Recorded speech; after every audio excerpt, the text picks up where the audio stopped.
کریم چھوٹا سا جملہ دیتا ہے اور اس جملے میں باتیں کتنی سمجھاتا ہے۔ یہ قرآن کریم کی عظمت کا پہلو، جس کے لیے میں نے آپ کے سامنے قرآن کریم کی 114 سورتوں میں سے سب سے چھوٹی سورت سورۃ الکوثر، جس کی 3 آیتیں ہیں، تلاوت کی۔ اللہ رب العزت نے اپنے محبوب پیغمبر صلی اللہ علیہ وسلم پر یہ سورت نازل کیوں کی؟ کیا واقعہ پیش آیا؟ کیا وجہ بنی اس سورت کے اتارنے کی؟ اسے اہل علم کی زبان میں کہتے ہیں اس سورت کا شان نزول کیا ہے۔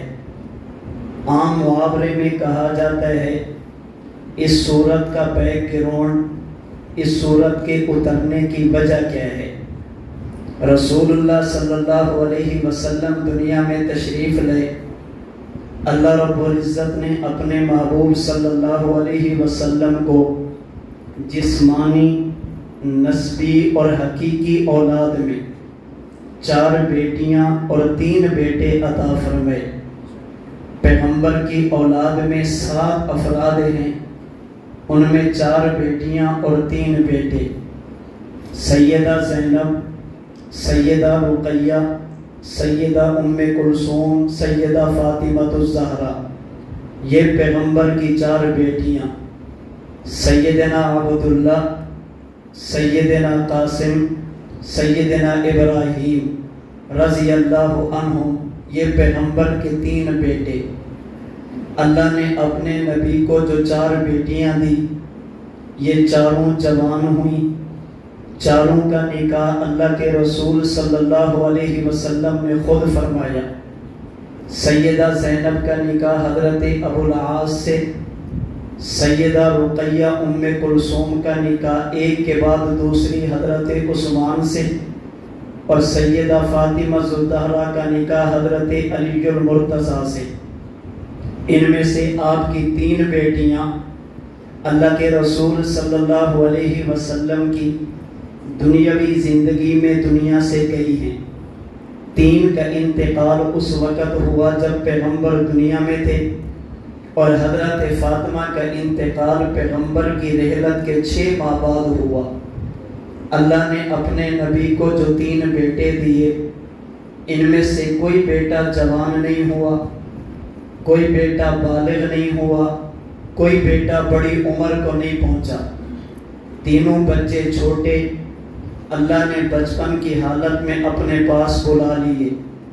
جب پیغمبر کی نرینہ اولاد، پیغمبر کے بیٹے دنیا میں نہ رہے، اس پر مکہ کے وہ لوگ جو فکری، نظریاتی اور دینی طور پر رسول اللہ صلی اللہ علیہ وسلم کے مخالف تھے، انہوں نے خوشی کا اظہار کیا اور یہ جملے کہے، یہ عبداللہ کا بیٹا محمد کہتا ہے میری دعوت ایک ایک گھر میں پہنچے گی، میرا دین ایک ایک کچے اور پکے مکان میں پہنچے گا، میرا کلمہ ایک ایک فرد کے کان تک پہنچے گا۔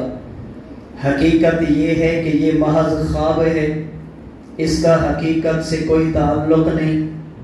نبی کے انتقال کے بعد نبی کا نام بھی ختم، پیغمبر کا کام بھی ختم، اس لیے کہ نبی کا بیٹا ہے نہیں۔ دعوت کو لے کر چلتا بیٹا جب نبی دنیا سے چلا جائے گا، اللہ کے نبی کے مشن کا وارث کون بنے گا؟ اس لیے کہ ہمارے معاشرے کا ایک رواج اور ماحول ہے، باپ ایک کام لے کر چلے، جہاں پر باپ چھوڑے اس کے بعد بیٹا لے کر چلتا ہے۔ نبی کا بیٹا ہے نہیں، دعوت کو لے کر کون چلے گا؟ مکہ والوں پریشان نہ ہونا، جس دن نبی کی وفات ہوئی نبی کا نام بھی ختم، پیغمبر کا کام بھی ختم۔ اب ذرا آپ سوچیں اللہ کے نبی کے دل پر کیا گزری ہوگی؟ ادھر بیٹے کا جنازہ، ادھر دین مٹنے کی باتیں، ادھر بیٹے کا انتقال، ادھر مشن کے ختم ہونے پر خوشی۔ میرا تصور کہتا ہے اللہ کے محبوب صلی اللہ علیہ وسلم نے سوچا ہوگا باری تعالیٰ یہ میرے بیٹے کی وفات پر خوشی کا اظہار اس لیے نہیں کر رہے کہ میں محمد بن عبداللہ ہوں، یہ خوشی کا اظہار اس لیے کر رہے کہ میں محمد الرسول اللہ ہوں۔ اگر میں آپ کی بات نہ کرتا میرے بیٹے کی وفات پر یہ جملے نہ کہے جاتے، اس لیے کہ یہ تو وہ لوگ ہیں جو میری زبان پر اپنی آنکھ سے بھی زیادہ اعتماد کرنے والے، اپنی امانتیں میرے پاس رکھنے والے، اپنے فیصلے مجھ سے کرانے والے۔ اللہ یہ تیرا نام، اس کی وجہ سے مجھے یہ تانے ملے۔ اللہ نے جبریل امین کو 3 آیتیں دی، رسول اللہ صلی اللہ علیہ وسلم کے پاس بھیجا، اے محبوب پریشان نہ ہونا، انا اعطیناک الکوثر فصلی لربک وانحر ان شانئک ھو الابتر۔ یہ کہتے ہیں نبی کا دین مٹ جائے گا، محبوب پریشان نہ ہونا، ہم نے آپ کو کوثر عطا کیا اور آپ کو ہی دیا، نہ آپ سے پہلے کسی کو دیا نہ آپ کے بعد کسی کو دیں گے۔ فصلی لربک وانحر، آپ دل جمی سے اپنا کام کریں، عبادات پر توجہ دیں۔ ان شانئک ھو الابتر، محبوب میرا آپ سے وعدہ، آپ کے نام کے مٹنے کی باتیں کرنے والے، ان کا نام مٹ جائے گا، آپ کا نام بھی قیامت کی صبح تک، آپ کا مشن اور کام بھی قیامت کی صبح تک رہے گا۔ اللہ نے اپنے نبی کو تسلی دینے کے لیے بیٹے کی جدائی کے غم کو ہلکا اور کم کرنے کے لیے یہ 3 آیتیں نازل فرمائی۔ ان میں سے پہلی آیت میں فرمایا انا اعطیناک الکوثر، اے محبوب میں نے بیٹا دیا تو کیا ہوا، میں نے آپ کو کوثر دیا اور فقط آپ ہی کو کوثر دیا۔ یہ فقط کا معنی میں انا اعطیناک، یہ جو کاف ضمیر خطاب کی ہے اس کا کر رہا، فرمائے کہ صرف آپ کو دیا اور فقط آپ ہی کو دیا۔ یہ کوثر نہ آپ سے پہلے کسی کو ملا نہ آپ کے بعد کسی کو دیں گے۔ اب سوال یہ ہے کوثر کہتے کسے ہیں، کوثر کا معنی کیا ہے، کوثر سے مراد کیا ہے، کوثر خدا کی وہ کون سی نعمت جس کے عطا ہونے پر رسول اللہ صلی اللہ علیہ وسلم کو تسلی بھی ملے، اللہ کے محبوب پیغمبر کا غم بھی ہلکا ہو، بیٹے کی جدائی کا صدمہ برداشت کرنا بھی آسان ہو۔ میں نے کہا عظمت قرآن کا ایک پہلو بات مختصر کی جائے لیکن اس میں کئی ایک مضامین کو رکھ دیا جائے۔ قرآن کریم اس حوالے سے اہم اور عظمت والی کتاب ہے۔ علماء نے اس سوال کا جواب دینے کے لیے لفظ کوثر کے معانی بیان کیے۔ حضرت مولانا محمد مالک کاندھلوی رحمہ اللہ نے تفسیر معارف القرآن کی 8ویں جلد میں لکھا لفظ کوثر کے 26 معنی اور مطلب ہو سکتے ہیں۔ کوثر کے معانی ایک نہیں 26 معانی۔ ان معانی پر اگر میں بات کروں ایک ایک معنی ایسا جسے سمجھایا بھی جا سکتا، پیغمبر کا مقام بھی سمجھ آئے گا، نبی کی تسلی بھی سمجھ آئے گی اور دشمن کی خوشی پر پانی پھرتا ہوا بھی نظر آئے گا۔ میں آج کی گفتگو میں عنوان کی مناسبت سے ان میں سے 2 معنوں پر تھوڑی سی بات کرنے لگا، اور یہ 2 معنی وہ جنہیں حضرت امام قرطبی رحمہ اللہ نے تفسیر قرطبی میں سیدنا اکرمہ رحمہ اللہ کے حوالے سے نقل کیا۔ فرماتے اللہ نے اپنے نبی کو تسلی دی، اے محبوب پریشان نہ ہونا، ہم نے آپ کو کوثر دیا۔ خدایا یہ کوثر کیا؟ حضرت اکرمہ فرماتے ہیں الکتاب والنبوہ، اے محبوب ہم نے آپ کو 2 چیزیں دی، ایک کو نبوت کہتے ہیں ایک کو کتاب کہتے ہیں، ایک کو رسالت کہتے ہیں، ایک کو دلیل رسالت کہتے ہیں، ایک کو خدا کی طرف سے نمائندگی کہتے ہیں، اور دوسری کو اس نمائندگی کی دلیل یعنی معجزہ کہتے ہیں۔ ایک کو قرآن کہتے ہیں، دوسرے کو صاحب قرآن کہتے ہیں۔ میں نے آپ کو نبی بھی بنایا، میں نے آپ کو نبوت کی دلیل بھی عطا فرمائی۔ للہ کے دوستو توجہ رکھنا، ہمارا عقیدہ ہے نبوت اپنی مرضی سے نہیں ملتی، خدا کے انتخاب سے ملتی ہے۔ نبوت کی دلیل بھی اپنی مرضی سے نہیں ملتی، خدا کے انتخاب سے ملتی ہے۔ نہ نبوت میں کسی بندے کا اختیار، نہ نبوت کی دلیل میں کسی بندے کا اختیار ہوتا۔ نبی کے لیے انتخاب میرا اللہ فرماتا، اور نبی کو نبوت کی دلیل بھی میرا اللہ عطا فرماتا۔ نہ نبی خود بنتا، نہ نبی اپنے معجزے میں اپنے اختیار سے کسی چیز کو سامنے کرتا۔ نبوت میں بھی اختیار میرے اللہ کا، اور نبوت کی دلیل معجزہ میں بھی اختیار میرے اللہ کا ہوگا۔ اور جو شخص اللہ کے نبی کی پیروی کرے، اللہ کے نبی کی اتباع کرے، نبی کے ساتھ محبت کا رشتہ جوڑ دے، اگر خدا اس کے ساتھ بھی کرم کا معاملہ فرما دے، اس میں بھی اختیار میرے اللہ کا۔ نبی خود نہیں بنتا، اللہ بناتے ہیں۔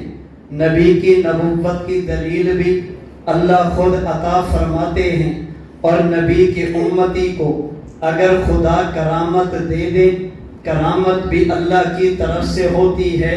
نہ معجزے میں نبی کا اختیار، نہ کرامت میں خدا کے ولی کا اختیار۔ اگر یہ بات آپ کو سمجھ آ گئی، اللہ کی قسم آپ ہزار الجھنوں سے بچ جائیں گے۔ آج دنیا میں کتنے لوگ جنہیں اتنی موٹی سی بات بھی سمجھ نہیں گئی، دعویٰ قرآن کا کریں گے، قرآن کو سمجھیں گے نہیں، دعویٰ حدیث کا کریں گے، حدیث پیغمبر کو سمجھیں گے نہیں۔ اگر قرآن اور حدیث میں غور کرتے، کبھی الجھنوں میں مبتلا نہ ہوتے۔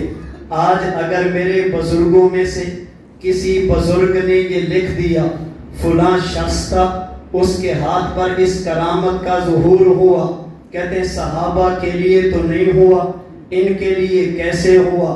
یہ کام نبی کے شاگردوں کے لیے تو نہیں، پیغمبر کے صحابہ کے لیے تو نہیں، تمہارے بزرگوں کے لیے کیسے ہوا؟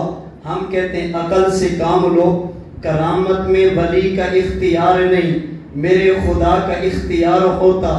اللہ چاہے صحابی کے لیے ظاہر فرما دے، اللہ چاہے غیر صحابی کے لیے ظاہر فرما دے۔ اور یہ بات میری نہیں، شیخ الاسلام حافظ ابن تیمیہ رحمہ اللہ کے حوالے سے اہل حدیث عالم مولانا عبد المجید سہروردی نے اپنی کتاب کرامات اہل حدیث کے شروع میں یہی بات لکھی، جب یہ بتایا ہمارے بزرگوں کی یہ کرامت، ہمارے بزرگوں کی یہ کرامت، ہمارے بزرگوں کی یہ کرامت، پھر کہتے ہیں کوئی بندہ کہہ سکتا یہ کرامت صحابہ کے لیے تو نہیں، تمہارے علماء کے لیے کیسے؟ فرماتے ہیں حافظ ابن تیمیہ فرماتے ہیں صحابہ کے دور میں کرامتیں تھوڑی ظاہر ہوئی، صحابہ کے بعد امت کے اولیاء میں کرامتیں زیادہ ظاہر ہوئی، اس لیے کہ اب ضرورت تھی لوگوں کو دین کے ساتھ جوڑنے کی۔ اللہ نے اولیاء کی کرامتوں کو زیادہ ظاہر فرما دیا۔ جب کرامت میں اختیار ولی کا نہیں، معجزے میں اختیار پیغمبر کا نہیں، اب یہ سوال بنتا نہیں صحابہ کے لیے کیوں نہیں، تمہارے بزرگوں کے لیے کیوں، صحابہ کے لیے کیوں نہیں، تمہارے ولیوں کے لیے کیوں، صحابہ کے لیے کیوں نہیں، تمہارے علماء کے لیے کیوں؟ ہم کہتے ہیں وجہ یہ اختیار معجزے میں پیغمبر کریم کا نہیں، اختیار کرامت میں خدا کے ولی کا نہیں۔ اگر آپ کی بات مان لی جائے، کل کو کوئی بندہ کہہ سکتا حضرت زکریا علیہ السلام کون ہیں؟ آپ جواب دیں گے اللہ کے نبی۔ سیدہ مریم کون ہیں؟ آپ جواب دیں گے اللہ کی ولی۔ عورت نبی نہیں بنتی، عورت ولی بن سکتی۔ حضرت زکریا خدا کے پیغمبر، سیدہ مریم نبی نہیں، سیدہ مریم امتی ہیں۔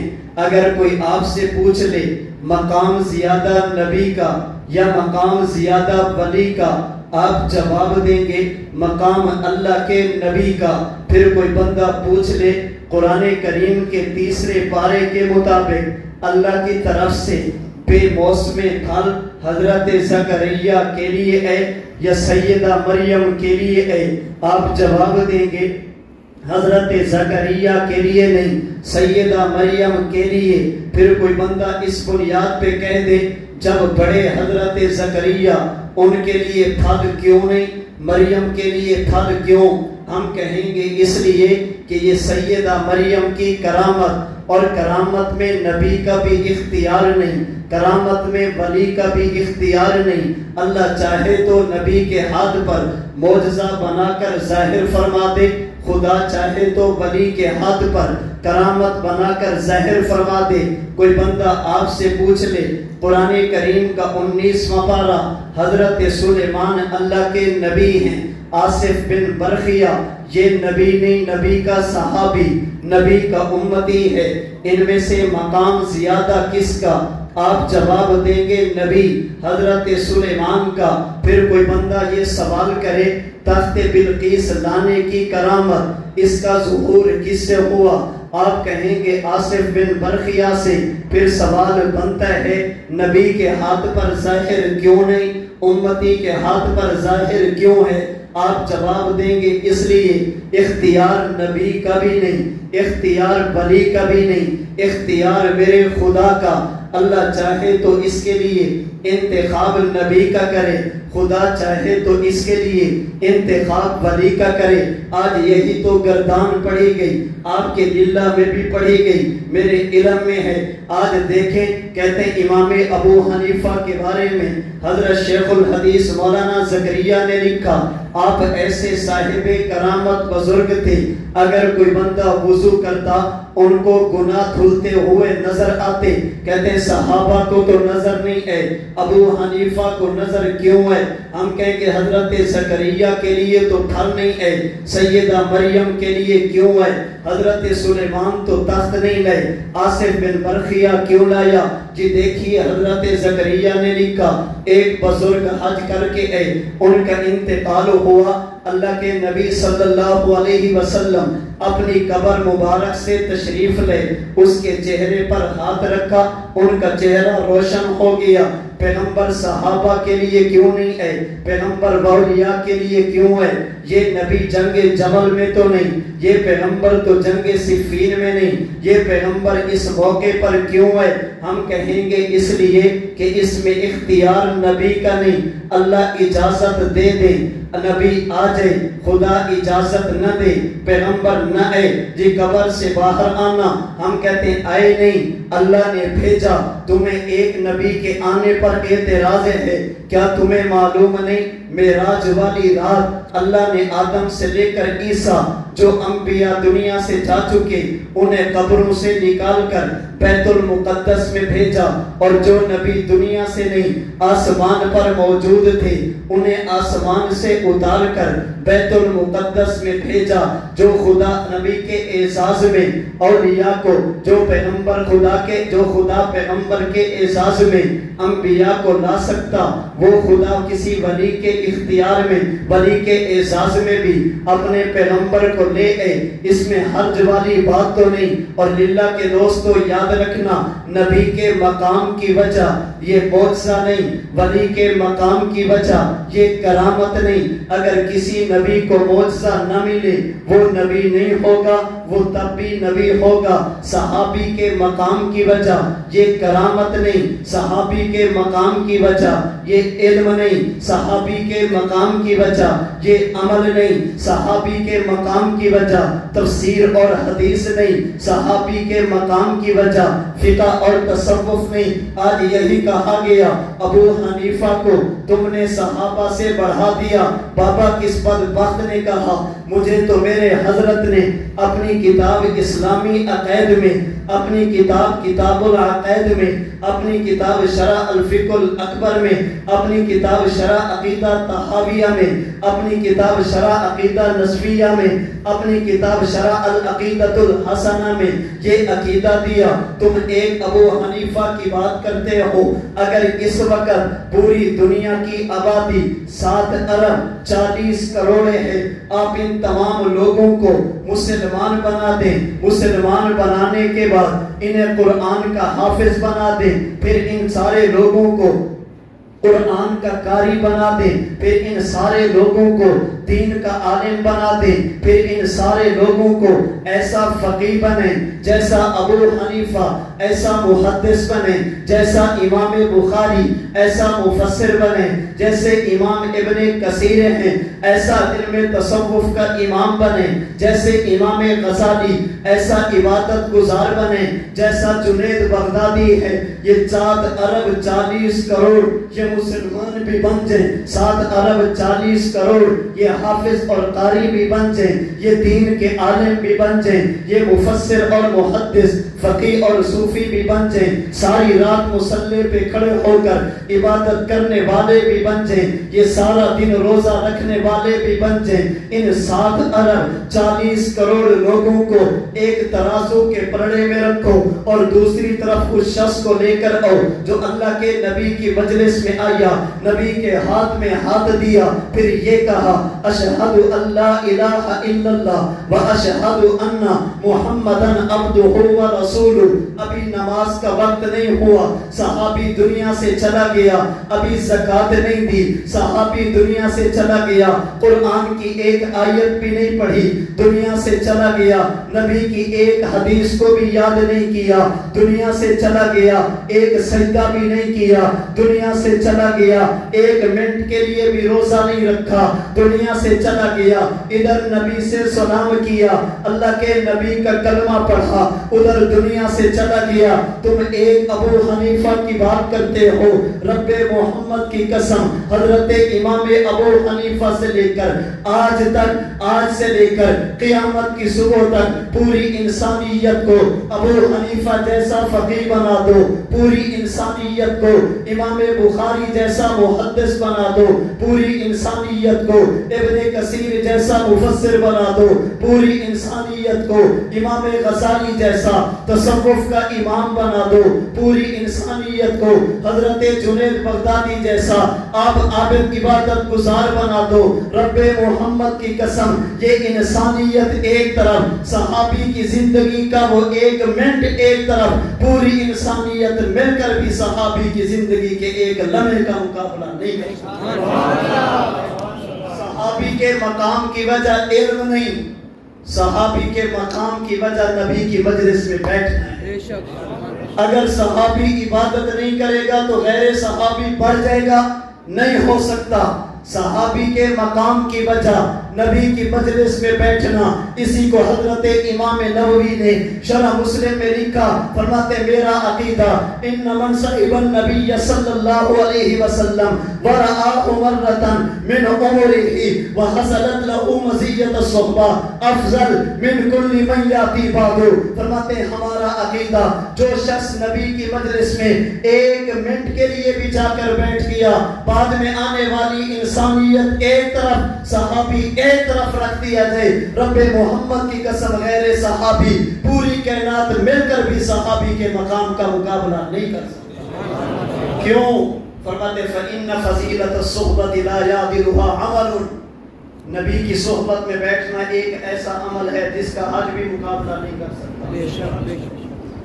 عرض میں نے یہ کیا، نہ نبوت نبی کے اختیار میں، نہ نبوت کی دلیل نبی کے اختیار میں، نبی وہ بنے گا جسے اللہ بنائیں گے، نبی کو دلیل وہ ملے گی جو اللہ عطا فرمائیں گے، نہ معجزے میں نبی کا اختیار، نہ کرامت میں خدا کے ولی کا اختیار۔ فرمائے اِنَّا أَعْطَيْنَاكَ الْكَوْثَرَ، اے محبوب پریشان نہ ہونا، میں نے آپ کو نبی بنایا۔ یا اللہ اگر کوثر کا معنی نبوت، پھر اِنَّا أَعْطَيْنَاكَ یہ کاف ضمیر خطاب کی جو خصوصیت کی دلیل، اس کا معنی کیا؟ اس لیے کہ نبی تو آپ سے پہلے حضرت آدم بھی، نبی تو آپ سے پہلے حضرت شیس بھی، نبی تو آپ سے پہلے حضرت ابراہیم ابراہیم بھی نبی تو آپ سے پہلے، حضرت اسماعیل بھی، اللہ نبی تو آپ نے اوروں کو بھی بنایا، آپ نے مجھے بھی نبی بنایا، پھر اس میں میری خصوصیت کیا؟ سنیے میرا عقیدہ، میرا دعویٰ، میرا نظریہ، میرا موقف، میرا ایمان یہ، اللہ نے آپ سے پہلے انبیاء کو نبی تو بنایا، لیکن جیسا آمینہ کے لال کو بنایا ویسا کسی کو نہیں بنایا، جیسی نبوت آپ کو دی ویسی نبوت کسی کو نہیں دی، جیسی رسالت آپ کو دی ویسی رسالت کسی کو نہیں دی۔ کیا مانا؟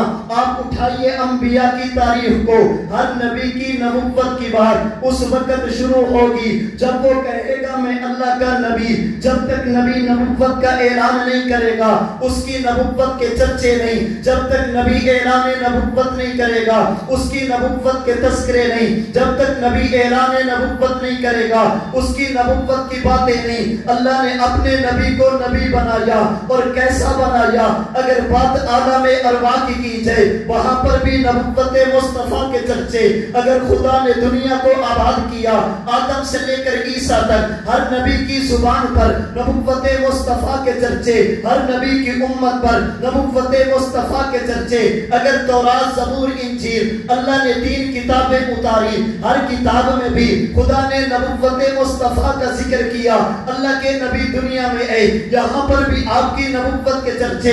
پیغمبر دنیا سے چلے گئے، عالم برزخ میں پہنچے، وہاں پر بھی آپ کی نبوت کے تذکرے۔ پیغمبر قیامت کے دن عالم حشر میں اللہ کی عدالت میں جائیں گے، وہاں پر بھی آپ کی نبوت کے چرچے۔ اے محبوب یہ کہتے ہیں نبی کا نام مٹ جائے گا، انا اعطیناک الکوثر، ہم نے آپ کو نبی بنایا اور ایسا بنایا اس جیسی نبوت نہ آپ سے پہلے کسی کو دی نہ آپ کے بعد کسی کو ایسا نبی بنائیں گے، ہم نے آپ کو آخری نبی بنا دیا۔ ہر نبی کی نبوت کے تذکرے، فقط دنیا میں آمینہ کے لال کی نبوت کے تذکرے، عالم ارواح میں پیغمبر کی نبوت کے تذکرے، عالم دنیا میں پیغمبر کی نبوت کے تذکرے، عالم قبر میں پیغمبر کی نبوت کے تذکرے، عالم آخرت میں محبوب ہم نے آپ کو نبی بنایا۔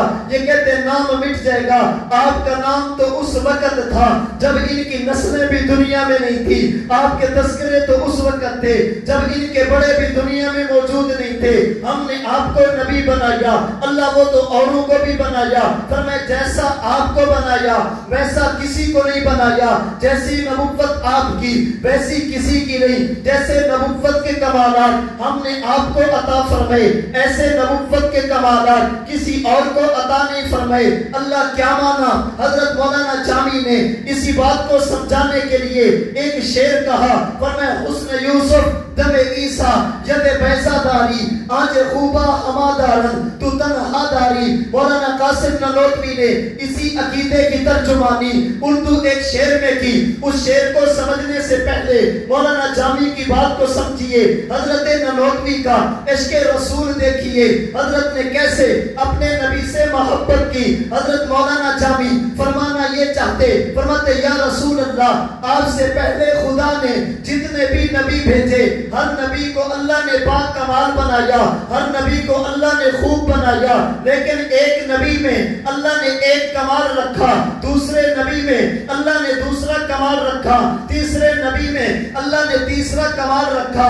ان کمالات کو اللہ نے بکھیر دیا، ان کمالات کو اللہ نے پھیلا دیا، ان کمالات کو اللہ نے منتشر فرما دیا۔ جب باری آپ کی آئی اللہ نے آپ کو ایک دو نہیں تمام کمالات اٹھائے اور آپ کی ذات میں جمع کر دیے۔ حضرت آدم میں خلق کا غلبہ آپ میں نظر آئے گا، شیش میں معرفت کا غلبہ آپ میں نظر آئے گا، حضرت داؤد میں لحن کا غلبہ آپ میں نظر آئے گا، حضرت سلیمان میں پہاڑوں کی تصویر کا غلبہ آپ میں نظر آئے گا، حضرت نوح میں دعوت تبلیغ کا غلبہ آپ میں نظر آئے گا، حضرت ابراہیم میں ایثار کا غلبہ آپ میں نظر آئے گا، اسماعیل میں قربانی کا غلبہ آپ میں نظر آئے گا۔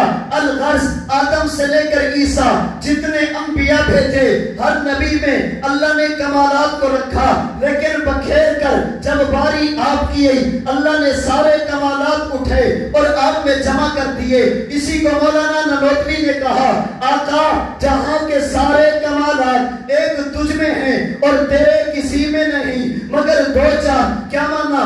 اللہ نے جب آپ کے کمالات کو بکھیرا دنیا کو بنا دیا، دنیا کے کمالات کو سمیٹا، محمد مصطفیٰ کو بنا دیا۔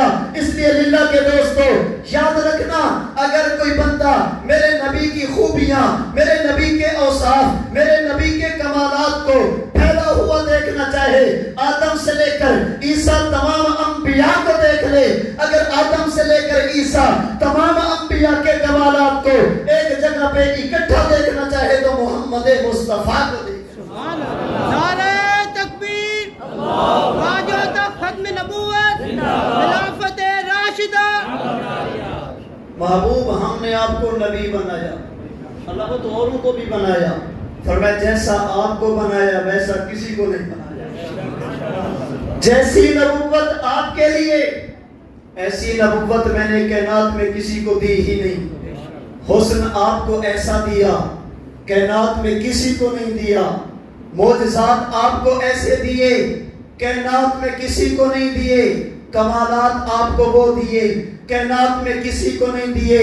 میں نے آپ کو نبی بنایا، اللہ وہ تو اوروں کو بھی بنایا۔ فرمایا جیسے آپ ویسا کوئی نہیں، جیسے آپ ان جیسا بننا بھی کوئی نہیں۔ اسی کو حضرت سید رفیع الحسینی شاہ نے اپنے ذوق میں کہا تھا، اے رسول امین خاتم المرسلین تجھ سے کوئی نہیں، تجھ سے کوئی نہیں ہے عقیدہ یہ اپنا بسط کو یقین، تجھ سے کوئی نہیں، تجھ سے کوئی نہیں۔ اسی کو سید امین شاہ گیلانی نے اپنے ذوق میں کہا، ان جیسا کوئی اب تک نہ ہوا، ان جیسا کوئی ہوگا بھی نہیں۔ اس کمبل پوش کے میں قربان، صورت بھی حسین سیرت بھی حسین۔ اسی کو شہر مشرق علامہ اقبال نے کہا، رخ مصطفیٰ ہے وہ آئینہ، اب ایسا دوسرا آئینہ نہ ہماری بس میں خیال میں، نہ دکان آئینہ ساز میں۔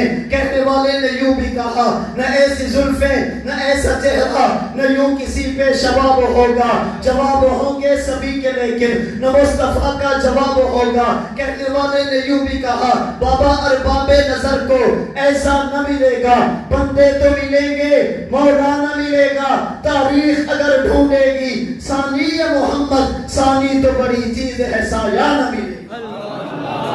محبوب ہم نے آپ کو بنایا، نبی بنایا، اللہ کو تو اوروں کو بھی بنایا۔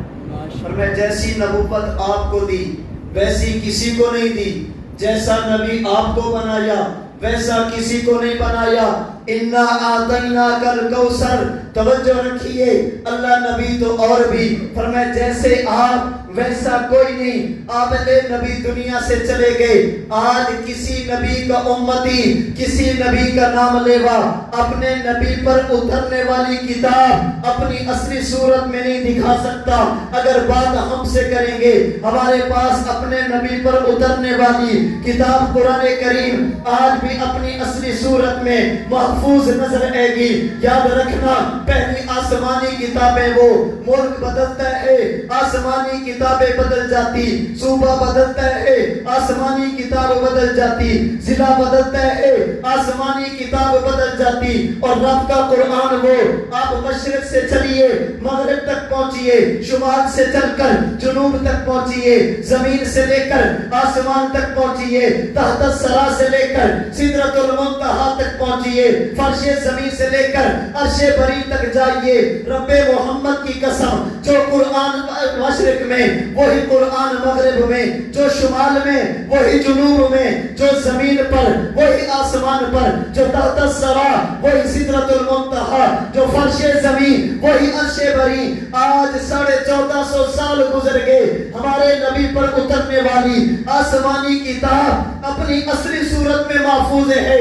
اگر کوئی بندہ تعصب اور ضد کی اینک اتار کر پہلی آسمانی کتابوں کو بھی پڑھے، پھر رب کے قرآن کو بھی پڑھے، پہلی کتابوں کو بھی پڑھے، میرے نبی کے معجزے کو بھی پڑھے، پہلی کتابوں کو بھی پڑھے، میرے نبی کی دلیل کو بھی پڑھے، اللہ کی قسم وہ دیانت کے ساتھ اگر فیصلہ کرے تو یہ کہنے پہ